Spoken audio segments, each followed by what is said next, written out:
not quite artists, close, but not quite. You know, some of us have artistic skills, but we're not quite programmers either. Although we do write code, right? Once again, not so much this guy. And tech art helps make the stuff, and we help people use the stuff. Because without us, nothing would get done. There's a huge gap between the engineering guys or the coders and just regular artists. So we kind of bridge that gap. Artists don't understand binary. When a programmer comes over and he's like 00101, it just goes in one ear and out the other, right? Yeah, they think it's a phone number or something. We have to invent things ourselves and come across certain lines that nobody has crossed before. We're good at it though, right? We're pretty good at it. Yeah.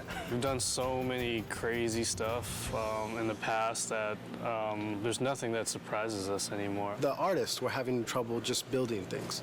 And their levels, the environment guys just built huge, gigantic levels. Bigger than this guy. Yes. And the levels themselves, they just get really big, and they'd only be working on a small section of it, just a little portion.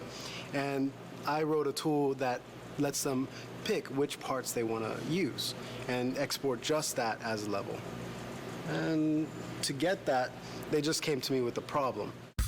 They wanted to exaggerate Kratos and the torture that he does to his enemies. So we came up with a system called the zipper tech, where basically the animator would use controls to open up wherever the cut is on the character. The character artists would model out wherever the cut will take place, and we'll put the rig on top of that. So here we have the Centaur rig and the zipper tech. The Centaur's guts are going to be opened up. And so basically the animator would go in and create the CS move. You can go in and individually select these controls and open and close his gut. Here we have the guts for the Centaur. They're going to be part of the props. The animator will go in and animate these guts spilling out of the Centaur.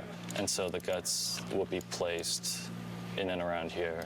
And to further sell the point, we've got separate controls over here in the middle where you can actually pull out the insides.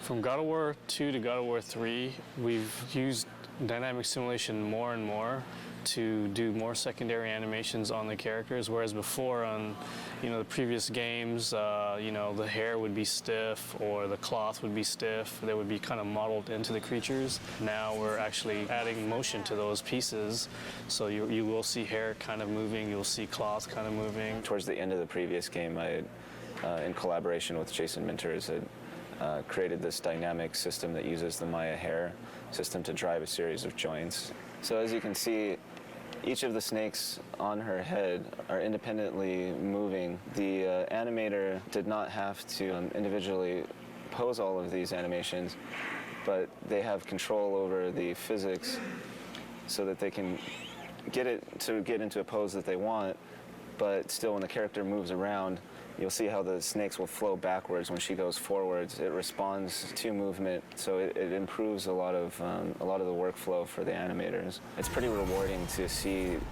as characters go from our department through the rest of the pipeline and then come back and actually see it in the game.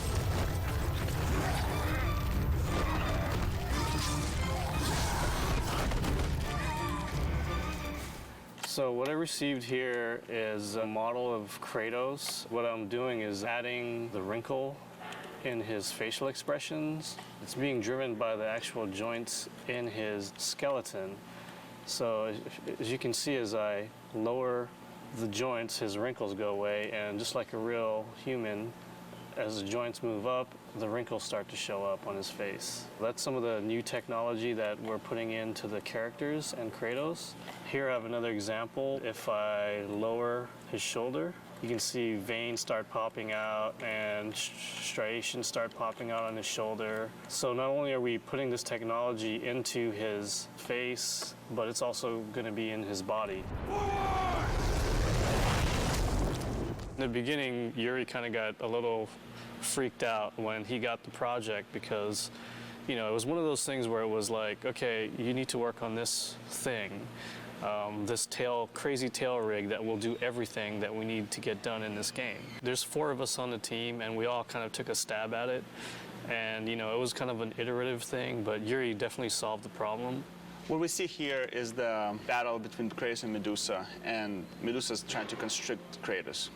The idea the rig can do dependent and independent motions. It can rotate one section at a time.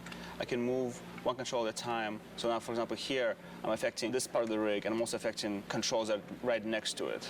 Things are stretching, and things stay in place or not. I think the key to it is that it's, for an animator, it's very easy to use. We can use it on many types of different creatures, tails, ropes, hair. In the God of War 2, there was a creature Krak, and that thing had huge tentacles. And Matty, he was lead animator and game lead animator back then. He animated it, and he complained a lot. And after he saw this rig, and after he saw what guys were doing with Medusa, every time I walk by him, he just thanks me for making this thing.